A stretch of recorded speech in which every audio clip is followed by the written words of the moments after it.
أعوذ بالله من الشيطان الرجيم. يا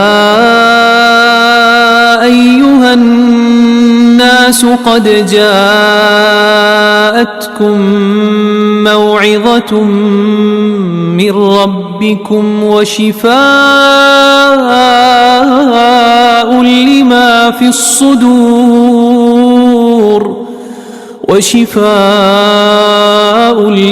في الصدور وهدى ورحمة للمؤمنين.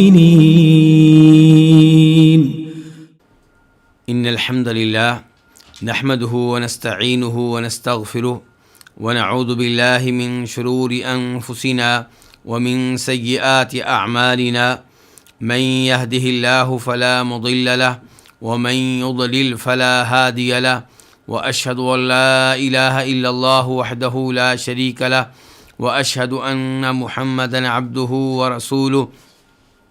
يا أيها الذين آمنوا اتقوا الله حق تقاته ولا تموتن إلا وأنتم مسلمون.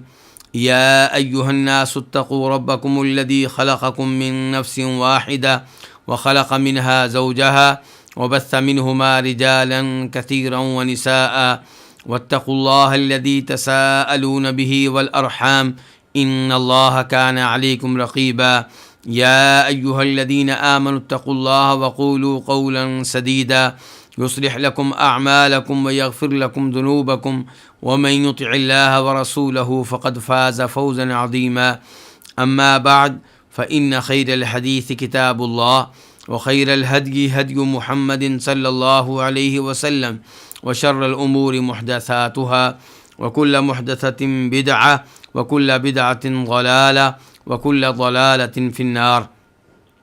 قال تعالى: وقال الذين لا يعلمون لولا يكلمنا الله أو تأتينا آية كذلك قال الذين من قبلهم مثل قولهم تشابهت قلوبهم قد بينا الآيات لقوم يوقنون. سورہ بقرہ کی آیت نمبر 118. اللہ رب العزت اس آیت میں ارشاد فرما رہے ہیں، اور ان لوگوں نے کہا جن کے پاس علم نہیں ہے، اللہ تعالی ہم سے کلام کیوں نہیں کرتا، یا ہمارے پاس کوئی نشانی کیوں نہیں آتی. اسی طرح ان لوگوں نے کہا جو ان سے پہلے ہیں، ان کے قول کی طرح ان کے دل ایک دوسرے سے مشابہ ہو گئے. یقیناً ہم نے آیتیں واضح کر دی ہیں ان لوگوں کے لیے جو یقین رکھتے ہوں. یہ تھا اس آیت کا ترجمہ. اب ہم آتے ہیں اس آیت کے الفاظ اور مفردات کی طرف. وقال الذین لا يعلمون، الذین اسم موصول ہے، الذی کی جمع ہے. لا يعلمون جو علم نہیں رکھتے، جن کے پاس شریعت کا علم نہیں ہے، اللہ رب العزت کے بارے میں علم نہیں ہے. لولا کیوں نہیں، یکلم کلام کرتا نا ہم سے، تاتی آتی، آیتن نشانی کو کہتے ہیں، اس کی جمع ہوتی آیات. اور تشابہت مشابہ ہو گئے، قلوب قلب کی جمع ہے دل. تشابہت ایک دوسرے کے مشابہ ہو گئے، ایک دوسرے جیسے ہو گئے. بینا یہ جمع متکلم کا لفظ ہے، ہم نے واضح کر دی، ہم نے ظاہر کر دی. الآیات یہ جمع ہے اس لفظ کی جو پہلے گزر چکا ہے آیا. یوقنون فعل مضارع ہے جو یقین رکھتے ہوں، جن کے ہاں شکوک و شبہات نہ ہوں. اس آیت کی تفسیر کی طرف آتے ہیں. اس آیت میں اللہ رب العزت ارشاد فرما رہے ہیں کہ ان لوگوں نے کہا جن کے پاس علم نہیں ہے. وہ لوگ جن کے پاس علم نہیں ہے، ان سے مراد کون لوگ ہیں؟ اس سے مراد عربوں کے کافر ہیں، مشرکین ہیں. وہ مشرکین جن کا تعلق عربوں سے ہے کہ ان لوگوں کو امی کہا جاتا تھا، وہ لوگ جو لکھنا پڑھنا نہیں جانتے تھے، وہ لوگ جن کے پاس کوئی آسمانی کتاب نہیں تھی. تو الذین لا یعلمون سے مراد یہ لوگ ہیں. تو ان لوگوں نے کیا کہا؟ یہ کہہ رہے ہیں کہ لولا یکلمون اللہ، اللہ تعالیٰ ہم سے کلام کیوں نہیں کرتا؟ یعنی کہ اللہ تعالیٰ ہم سے کلام کرے اور اللہ تعالیٰ ہمیں بتائے کہ محمد میرے رسول ہیں، محمد میرے نبی ہیں صلی اللہ علیہ وسلم. او تأتینا آیا، یا ہمارے پاس کوئی نشانی کیوں نہیں آتی؟ یعنی کہ جیسے دیگر انبیاء کرام علیہم الصلوۃ والسلام کو نشانیاں دی گئیں، معجزات دیے گئے. موسیٰ علیہ الصلوۃ والسلام کے پاس لاٹھی کا معجزہ تھا، عصا کا معجزہ تھا، ہاتھوں کا معجزہ تھا. صالح علیہ السلام کے پاس اونٹنی کا معجزہ تھا. ایسے معجزات جن کا ہم مطالبہ کریں، جو ہم تجویز کریں، وہ ہمیں کیوں نہیں دیے جاتے؟ اور اس آیت کی مزید وضاحت کے طور پہ آپ سورہ بنی اسرائیل کی چند آیات پہ غور و فکر کریں. وہ آیات اس آیت کی تفسیر کر رہی ہیں. اللہ تعالیٰ فرماتے ہیں وَقَالُوا لَن نُؤْمِنَ لَكَ حَتَّى تَفْجُرَ لَنَا مِنَ الْأَرْضِ يَنبُوعًا، کہنے لگے کہ ہم آپ کی بات نہیں مانیں گے. کس کو کہہ رہے ہیں؟ اہل مکہ ہمارے نبی جناب محمد صلی اللہ علیہ وسلم سے کہہ رہے ہیں کہ ہم آپ کی بات نہیں مانیں گے، ہم آپ کی تصدیق نہیں کریں گے یہاں تک کہ آپ مکہ کی سنگلاخ زمین سے ایک چشمہ جاری کریں، بڑا چشمہ ہو اور وہ مسلسل جاری و ساری رہے. او تکون لک جنۃ من نخیل وعنب، یا آپ کا ایک باغ ہو. کس چیز کا باغ؟ انگوروں کا، کھجوروں کا. فتفجر الانہار خلالہا تفجیرا، اور آپ اس باغ کے درمیان میں سے نہریں جاری کریں. او تسقط السماء کما زعمت علینا کسفا او تأتی باللہ والملائکۃ قبیلا، یا آپ ہمارے اوپر آسمان کو ٹکڑوں کی شکل میں گرا دیں، یا آپ اللہ کو ہمارے سامنے حاضر کریں، فرشتوں کو ہمارے سامنے حاضر کریں، ہم انہیں دیکھ سکیں. یا آپ کا گھر ہو، کس چیز کا؟ گولڈ کا، سونے کا گھر ہو. یا آپ ہمارے سامنے آسمانوں پہ چڑھیں، اور آپ کے آسمانوں پہ چڑھنے پہ بھی ہم ایمان نہیں لائیں گے جب تک کہ آپ اوپر سے کتاب لے کر نہیں آتے جس کتاب کو ہم پڑھ سکیں. تو اس قسم کے عجیب و غریب مطالبات اہل مکہ کیا کرتے تھے. اور اللہ تعالیٰ فرماتے ہیں سورہ فرقان میں وقال الذین لا یرجون لقاءنا لولا انزل علینا الملائکۃ او نری ربنا، کہ ان لوگوں نے کہا جن کا آخرت پہ ایمان نہیں ہے کہ ہمارے اوپر فرشتے نازل کیوں نہیں ہوتے، ہم اپنے رب کو دیکھ کیوں نہیں پاتے. تو اس قسم کے عجیب و غریب مطالبات وہ کیا کرتے تھے. تو اللہ رب العزت اسی کی طرف اشارہ فرما رہے ہیں کہ یہ لوگ کہتے ہیں کہ اللہ تعالیٰ ہم سے کلام کیوں نہیں کرتا، یا ہمارے پاس کوئی نشانی کیوں نہیں آتی، یعنی کہ ان نشانیوں میں سے کوئی نشانی جو ہم تجویز کر رہے ہیں، جن کا مطالبہ ہم کر رہے ہیں.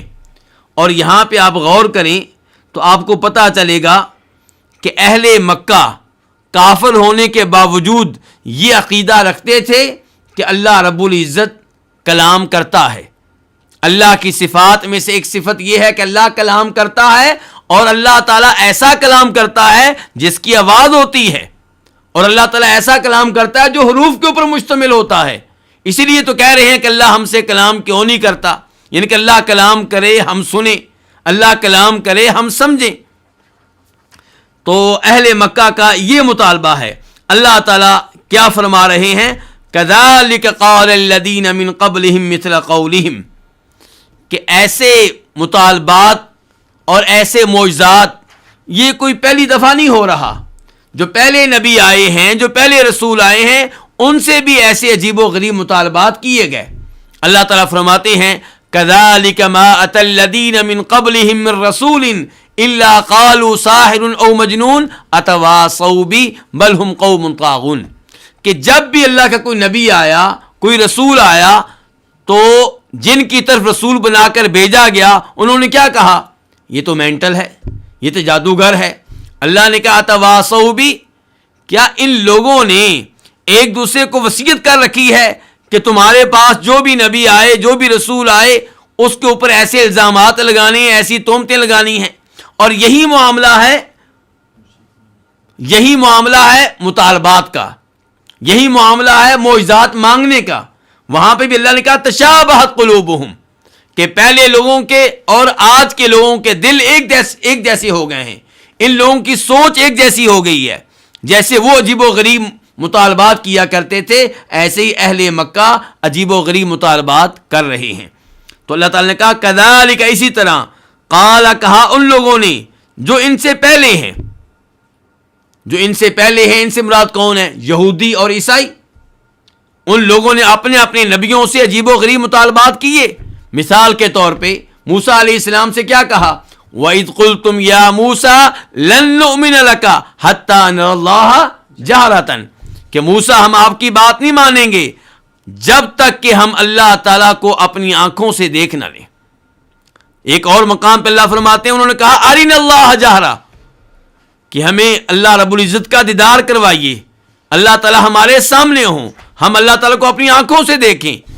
تو ایسے عجیب و غریب مطالبات کرنا یہ پہلے لوگوں کی بھی روش تھی، اور آج کے لوگوں نے بھی اسی معمول کو اپنا لیا ہے۔ اس میں نبی علیہ الصلوۃ والسلام کو تسلی دی جا رہی ہے کہ آپ کو گھبرانے کی ضرورت نہیں ہے، آپ کو پریشان ہونے کی ضرورت نہیں ہے۔ یہ عجیب و غریب مطالبات آپ سے ان کا تقاضا کرتے ہیں، عجیب و غریب معجزات کا تقاضا کرتے ہیں، تو آپ اس کے اوپر پریشان نہ ہوں، ٹینشن نہ لیں۔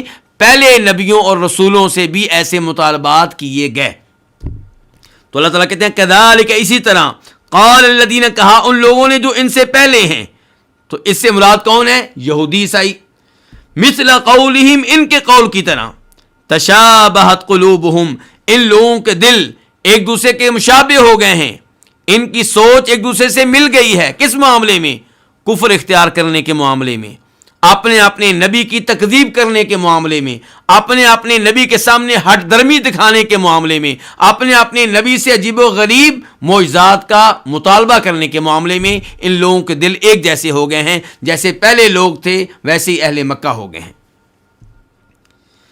اللہ تعالیٰ فرماتے ہیں آپ کو حوصلہ دینے کے بعد، آپ کو تسلی دینے کے بعد، قد بینا الآیات، ہم نے تو نشانیاں وعدے کر دی ہیں، ہم نے تو اپنی نشانیاں نازل کر دی ہیں۔ وہ کیا نشانیاں ہیں؟ قرآن۔ قرآن سے بڑھ کر معجزہ کیا ہوگا؟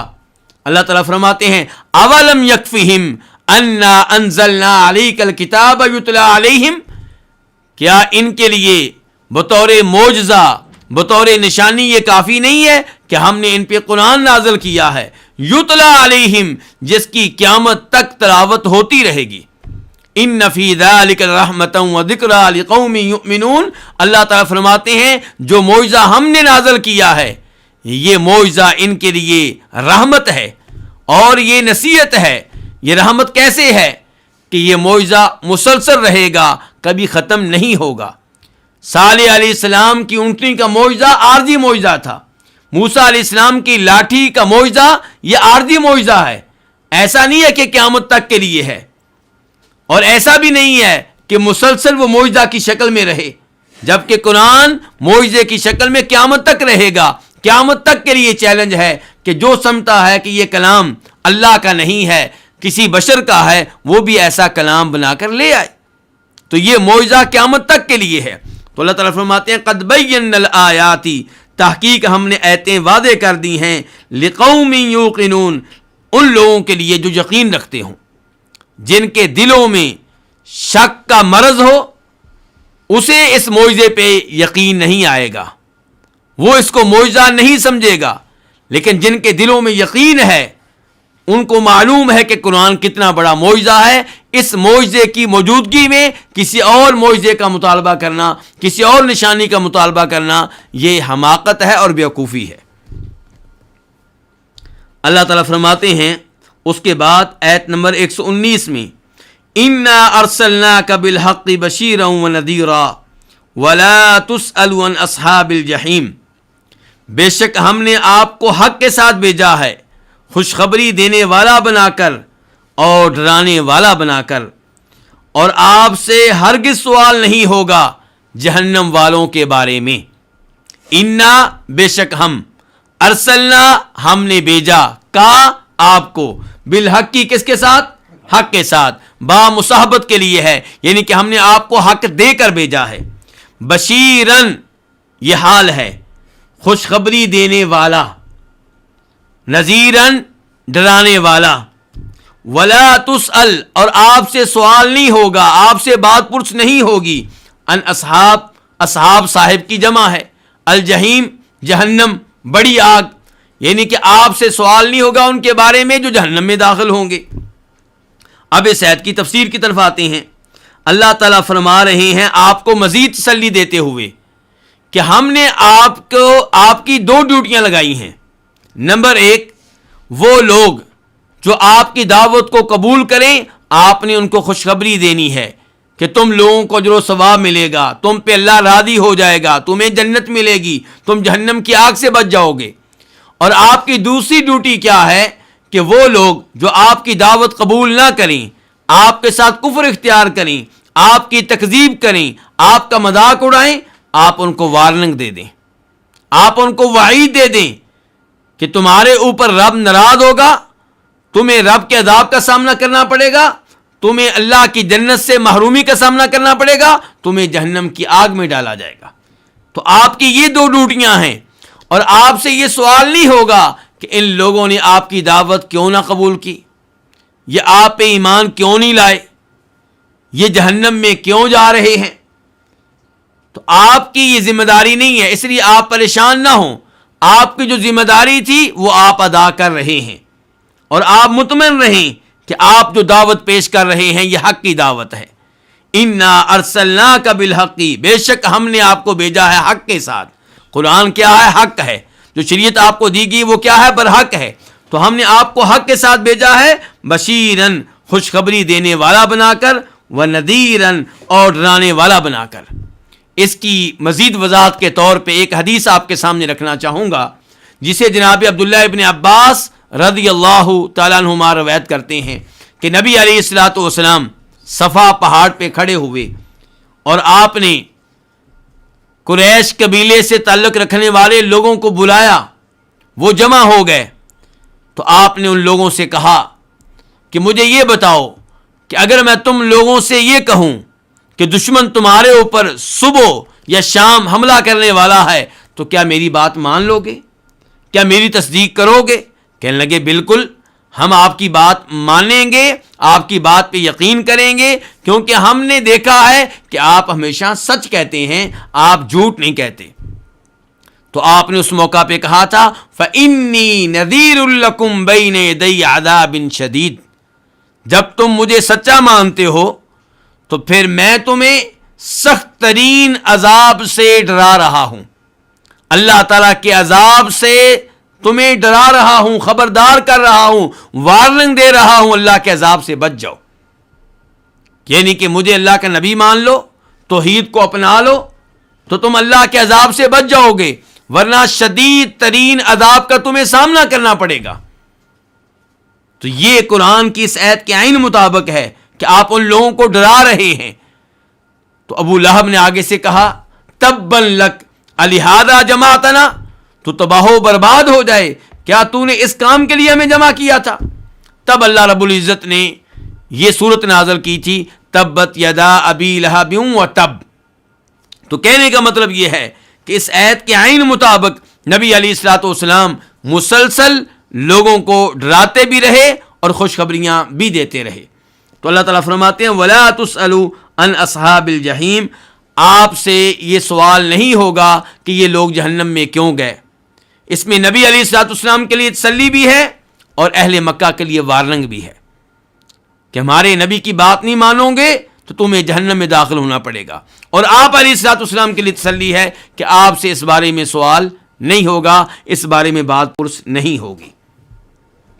اس کے بعد آیت نمبر 120 اللہ تعالیٰ فرماتے ہیں وَلَن تَرْضَىٰ عَنْكَ الْيَهُودُ وَلَا النَّصَارَىٰ حَتَّىٰ تَتَّبِعَ مِلَّتَهُمْ قُلْ إِنَّ هُدَى اللَّهِ هُوَ الْهُدَىٰ وَلَئِنِ اتَّبَعْتَ أَهْوَاءَهُمْ بَعْدَ الَّذِي جَاءَكَ مِنَ الْعِلْمِ مَا لَكَ مِنَ اللَّهِ مِن وَلِيٍّ وَلَا نَصِيرٍ،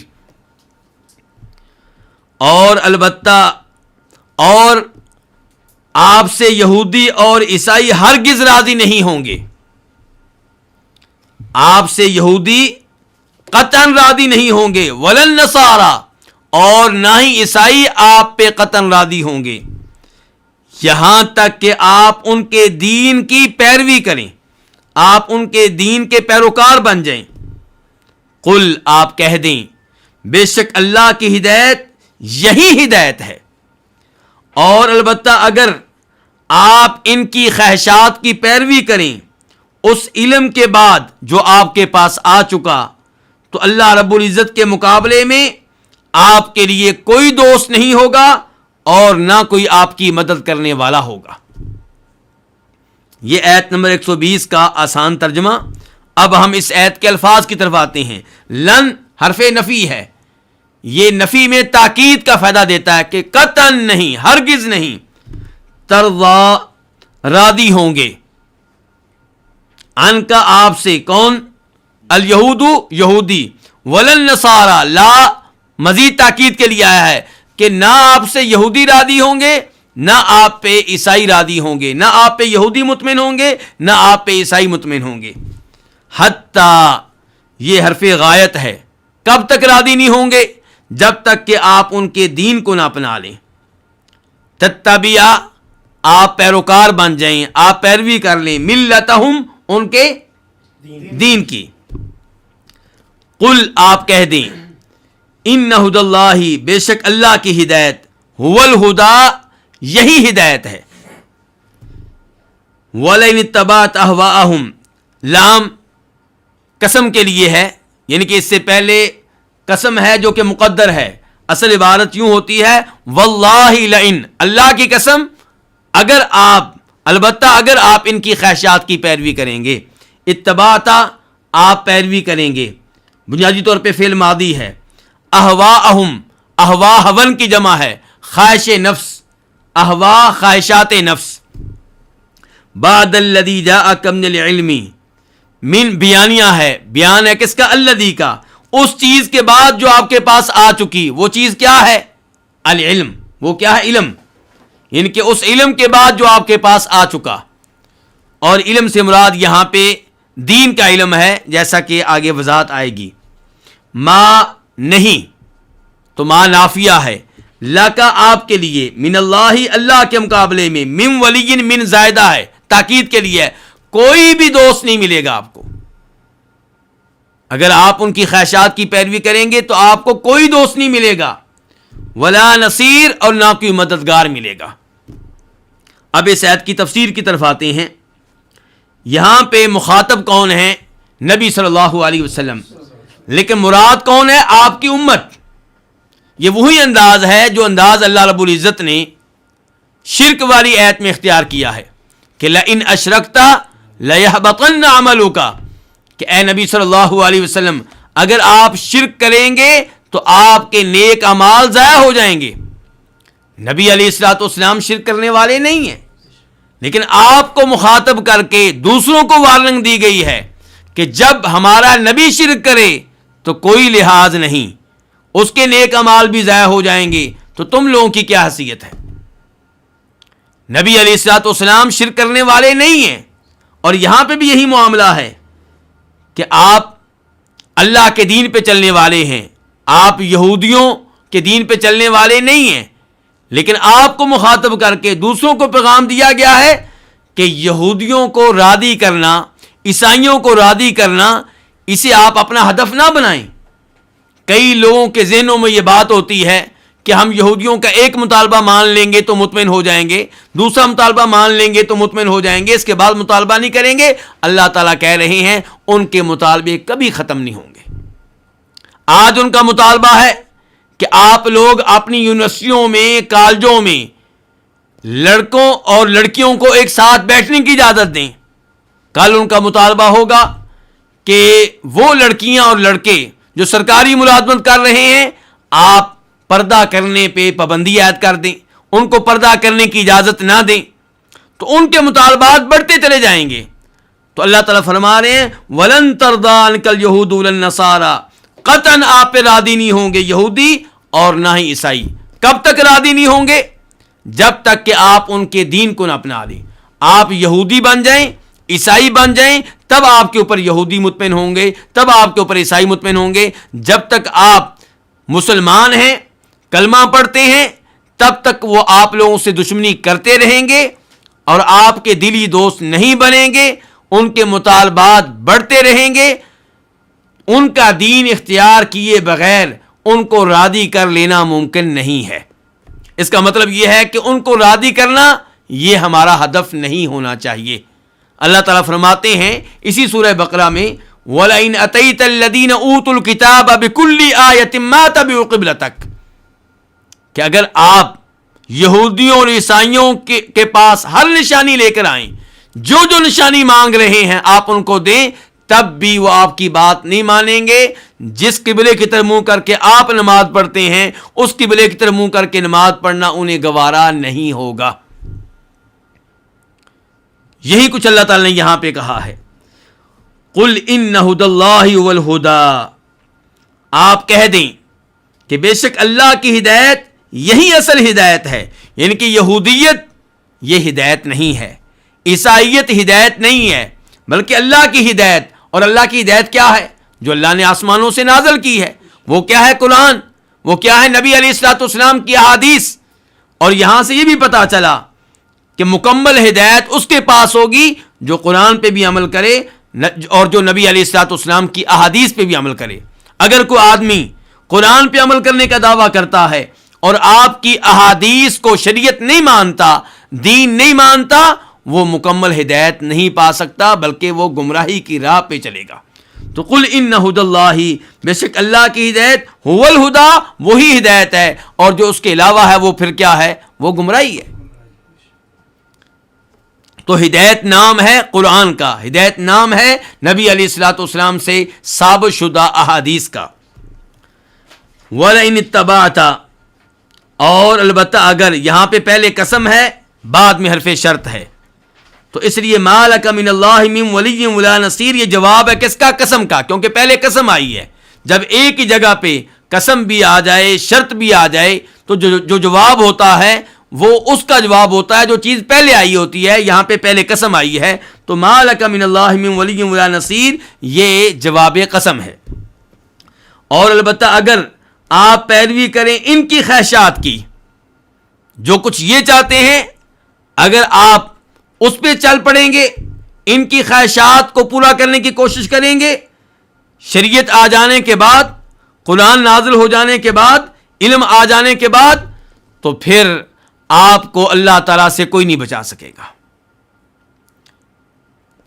دین اسلام جیسا عظیم دین آپ لوگوں کو مل چکا، قرآن جیسا عظیم کلام آپ لوگوں پہ نازل ہو چکا، جو ہدایت ہے، جو علم ہے، پھر بھی آپ یہودیوں اور عیسائیوں کی خواہشات کو پورا کریں اور ان کے نقش قدم پہ چلیں، ان کی راہوں پہ چلیں، تو پھر آپ ظالم ہیں اور پھر آپ کو اللہ کے عذاب سے کوئی نہیں بچا سکے گا. کوئی ایسا ولی نہیں ملے گا آپ کو جو اللہ کے سامنے آپ کے ساتھ کھڑا ہو سکے. کوئی ایسا مددگار نہیں ملے گا جو اللہ کے عذاب سے آپ کو بچا سکے. تو یہاں پہ علم کس کو قرار دیا گیا ہے؟ قرآن کو.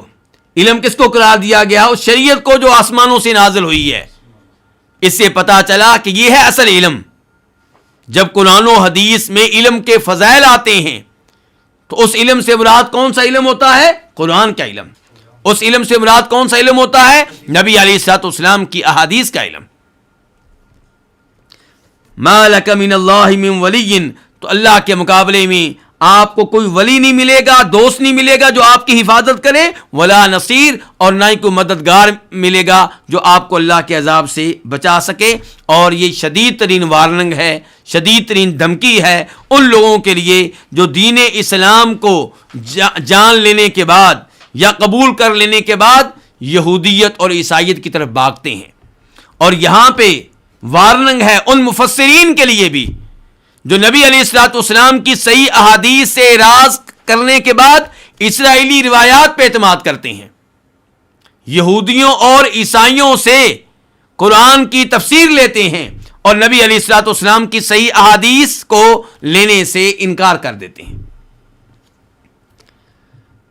اس کے بعد آیت نمبر 121، اللہ تعالیٰ فرماتے ہیں الذین آتیناہم الکتاب یتلونہ حق تلاوتہ اولئک یؤمنون بہ ومن یکفر بہ فاولئک هم الخاسرون. وہ لوگ جن کو ہم نے کتاب دی اس حال میں کہ وہ اس کی تلاوت کرتے ہیں جیسا کہ اس کی تلاوت کا حق ہے، اس حال میں کہ وہ اس کی اتباع کرتے ہیں جیسا کہ اس کی اتباع کا حق ہے، یہی لوگ اس پہ ایمان لاتے ہیں. وَمَن يَكْفُرْ بِهِ، اور جو اس کے ساتھ کفر کرے، فَأُولَئِكَ هُمُ الْخَاسِرُونَ، تو یہی لوگ ہیں خسارہ پانے والے، نقصان اٹھانے والے. اس آیت کی تفسیر میں آپ کی توجہ چاہوں گا. پہلے اس آیت کے الفاظ اور مفردات کی طرف آتے ہیں. الذین، وہ لوگ، آتینا، ہم نے دی، ہم، جن کو کیا دی ہم نے؟ کتاب. یتلونہ، یتلونہ، وہ اس کی تلاوت کرتے ہیں، وہ اس کی اتباع کرتے ہیں، وہ اس کی پیروی کرتے ہیں، وہ اس پہ عمل کرتے ہیں جیسا کہ اس کی تلاوت کرنے کا حق ہے، جیسا کہ اس کی اتباع کا حق ہے، جیسا کہ اس پہ عمل کرنے کا حق ہے. اولئک یؤمنون بہ، یہی لوگ ایمان لاتے ہیں، بھی اس پہ. یؤمنون فعل مضارع ہے، ایمان لاتے ہیں. ومن یکفر بہ، اور جو کفر کرے اس کے ساتھ، فاولئک هم الخاسرون، یہی لوگ ہیں خسارہ پانے والے. خاسرون خاسر کی جمع ہے، نقصان اٹھانے والا، خسارہ پانے والا. یہاں پہ پہلا سوال یہ پیدا ہوگا کہ اللہ تعالیٰ کہتے ہیں وہ لوگ جن کو ہم نے کتاب دی، اس سے مراد کون ہے؟ پہلا قول یہ ہے کہ اس سے مراد صحابہ کرام رضوان اللہ علیہم اجمعین ہیں، اور یہ قول قتادہ جو مشہور و معروف تابعی ہیں، مفسر ہیں، ان سے ثابت ہے. اور دوسرا قول یہ ہے کہ وہ لوگ جن کو ہم نے کتاب دی، اس سے مراد یہودی اور عیسائی ہیں. یہ قول سلف صالحین میں سے کئی ایک سے ثابت ہے، ان میں قتادہ بھی شامل ہے. تو گویا کہ قتادہ کے دو قول ہو گئے. قتادہ کا ایک قول یہ ہوا کہ ان سے مراد صحابہ کرام ہیں، دوسرا قول یہ کہ اس سے مراد کون ہے؟ یہودی اور عیسائی ہیں. اب راجح موقف کیا ہے؟ راجح موقف یہ ہے کہ اس سے مراد یہودی اور عیسائی ہیں. اس چیز کا علم ہمیں قرآن کی دیگر آیات سے ہوتا ہے. مثال کے طور پہ سورہ قصص اللہ تعالیٰ فرماتے ہیں وَلَقَدْ وَصَّلْنَا لَهُمُ الْقَوْلَ لَعَلَّهُمْ يَتَذَكَّرُونَ الَّذِينَ آتَيْنَاهُمُ الْكِتَابَ مِنْ قَبْلِهِ هُمْ بِهِ يُؤْمِنُونَ. اور یقیناً ہم نے ان کی طرف مسلسل اپنے قول کو بھیجا. قول سے مراد کیا ہے؟ قرآن. لعلہم یتذکرون، تاکہ یہ نصیحت حاصل کریں. الذین آتیناہم الکتاب من قبلہ، وہ لوگ جن کو ہم نے کتاب دی اس سے پہلے، قرآن سے پہلے. تو کون مراد ہیں؟ یہودی اور عیسائی. وہ لوگ جن کو ہم نے کتاب دی اس سے پہلے، ہم بہ یؤمنون، وہ اس پہ، اس قرآن پہ ایمان لاتے ہیں. اب آپ آ جائیں سورہ عنکبوت کی طرف، 21واں سپارہ. اللہ تعالیٰ فرماتے ہیں وَكَذَلِكَ أَنزَلْنَا إِلَيْكَ الْكِتَابَ، اسی طرح ہم نے نازل کی آپ کی طرف کتاب. کیا کون سی کتاب مراد ہے؟ قرآن. فَالَّذِينَ آتَيْنَاهُمُ الْكِتَابَ يُؤْمِنُونَ بِهِ، وہ لوگ جن کو ہم نے کتاب دی ہے وہ اس قرآن پہ، اس کتاب پہ ایمان لاتے ہیں. جن کو ہم نے کتاب دی ہے وہ کون ہے؟ یہودی اور عیسائی. اللہ تعالیٰ فرما رہے ہیں وہ لوگ جن کو ہم نے کتاب دی ہے وہ اس کتاب پہ، اس قرآن پہ ایمان لاتے ہیں. وَمِنْ هَٰؤُلَاءِ مَن يُؤْمِنُ بِهِ، اور ان میں سے بھی کئی اس پہ ایمان لاتے ہیں، یعنی اہل مکہ میں سے بھی کئی اس قرآن پہ ایمان لاتے ہیں. تو یہی انداز اللہ رب العزت نے اس آیت میں اختیار کیا ہے جس کی تفسیر اس وقت ہم کر رہے ہیں. تو فرمایا الذین آتیناہم الکتاب، وہ لوگ جن کو ہم نے کتاب دی ہے، یتلونہ حق تلاوتہ، یتلونہ حق تلاوتہ، اس جملے کا پہلے الفاظ سے کیا تعلق ہے؟ یہاں ترکیب جاننا ضروری ہے، یہاں پہ اعراب جاننا ضروری ہے. تو یتلونہ حق تلاوتہ، یہ پورا جملہ حال بن رہا ہے. پہلے جملے میں موجود لفظ ہم سے، الذین آتیناہم، آپ ہم سے بھی حال بنا سکتے ہیں، الکتاب سے بھی حال بنا سکتے ہیں۔ اب معنی کیا ہوگا کہ وہ لوگ جن کو ہم نے کتاب دی ہے اس حال میں کہ وہ اس کی تلاوت کرتے ہیں جیسا کہ اس کی تلاوت کرنے کا حق ہے۔ کس کی تلاوت کرتے ہیں؟ اس کتاب کی جو کتاب ان کے پاس ہے، یعنی کہ یہودی اور عیسائی ان میں سے جو تورات و انجیل کی ویسے تلاوت کرتے ہیں جیسے تلاوت کرنے کا حق ہے، تورات و انجیل کی ویسے اتباع کرتے ہیں جیسے اتباع کرنے کا حق ہے، تورات و انجیل پہ ویسے عمل کرتے ہیں جیسے عمل کرنے کا حق ہے، اولئک یؤمنون بہ، یہی یہودی اور عیسائی قرآن پہ ایمان لے کر آتے ہیں۔ کیونکہ یہودی جب تورات کی ویسے تلاوت کرے گا جیسے تلاوت کرنے کا حق ہے تو اسے تورات میں نبی علیہ الصلوۃ والسلام کے بارے میں پیشین گوئیاں ملیں گی، آپ کے اوصاف کا تذکرہ ملے گا، اور عیسائی انجیل کی تلاوت ویسے کرے جیسے تلاوت کرنے کا حق ہے اور اس کی اتباع ویسے کرے جیسے اتباع کرنے کا حق ہے، تو اسے انجیل میں نبی علیہ الصلوۃ والسلام کے بارے میں پیشین گوئیاں ملیں گی، آپ کے بارے میں بشارتیں ملیں گی، تو پھر وہ نبی علیہ الصلوۃ والسلام پہ ایمان لے آئے گا۔ لیکن کون سا یہودی اور عیسائی ایمان لائے گا؟ یتلونہ حق تلاوتی، جو تورات و انجیل کی تلاوت کا حق ادا کرے۔ اور تلاوت سے مراد یہاں پہ کیا ہے؟ تلاوت سے مراد یہاں پہ پڑھنا بھی ہے اور تلاوت سے مراد یہاں پہ اتباع کرنا بھی ہے۔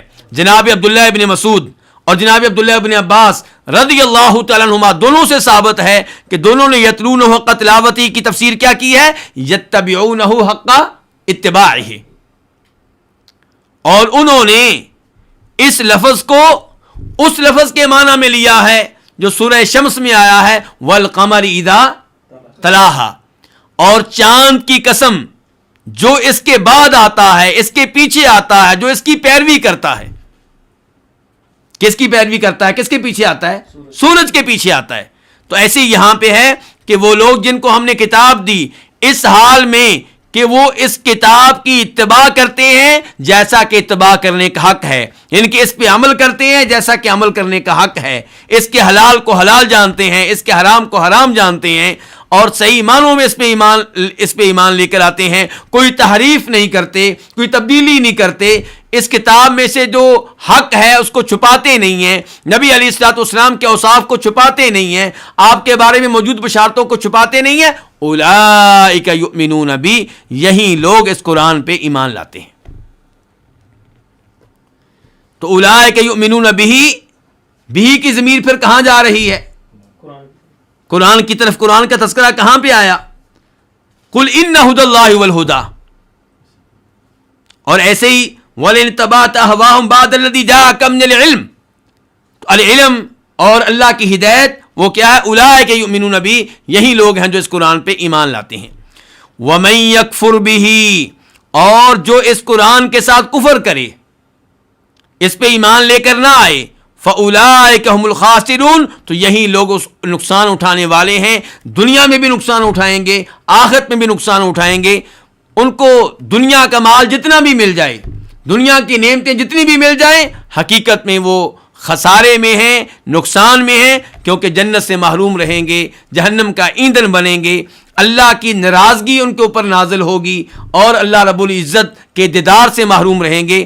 اور یہ جو آخری جملہ ہے اس کی تفسیر کے طور پہ وہ حدیث سن لینا مفید ہوگا جسے امام مسلم جناب ابو ہریرہ سے روایت کرتے ہیں کہ نبی علیہ الصلوۃ والسلام نے ارشاد فرمایا، والذی نفسی بیدی لا یسمع بی احد من هذه الامة یہودی ولا نصرانی ثم يموت ولم یؤمن بالذی ارسلت به الا کان من اصحاب النار۔ اس ذات کی قسم جس کے ہاتھ میں میری جان ہے، جس یہودی نے میرے بارے میں سن لیا، میرے نبی ہونے کے بارے میں سن لیا، جس یہودی نے میرے نبی ہونے کے بارے میں سن لیا، پھر میرے پہ ایمان لائے بغیر فوت ہو گیا، وہ جہنم میں جائے گا۔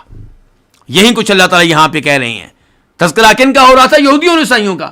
اللہ تعالیٰ کہہ رہے ہیں جو اس قرآن کے ساتھ کفر کرے تو یہی لوگ نقصان اٹھانے والے ہیں۔ اس سے بڑا نقصان کیا ہوگا کہ جہنم کی آگ کا ایندھن بنیں گے۔ اللہ رب العزت سے دعا کرتے ہیں کہ اللہ رب العزت قرآن حکیم کو صحیح معنوں میں سمجھنے کی توفیق دے اور اللہ تعالیٰ قرآن حکیم پہ صحیح معنوں میں ایمان لانے کی توفیق دے۔ اللہ تعالیٰ ہمیں قرآن کریم میں ہر طرح کی تحریف سے اور ہر طرح کی غلط تعویل سے محفوظ رکھے، تاکہ ہم ان لوگوں کی طرح نہ ہوں جو قرآن حکیم پہ ایمان نہ لانے کی وجہ سے خسارے میں رہیں گے، گھاٹے میں رہیں گے، نقصان میں رہیں گے۔ وآخر دعوانا ان الحمد للہ رب العالمین۔